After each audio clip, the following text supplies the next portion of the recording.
আপনি কি স্বপ্নে নবী মুহাম্মদ সাল্লাল্লাহু আলাইহি ওয়াসাল্লামকে দেখেছেন? 2 বার। সত্যি?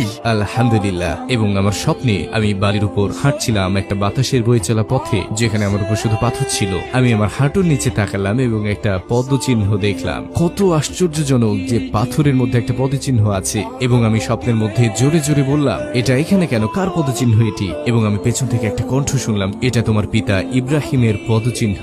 আমি বললাম, আমার বাবার নাম ইব্রাহিম নয়। তিনি বললেন, নবী ইব্রাহিম।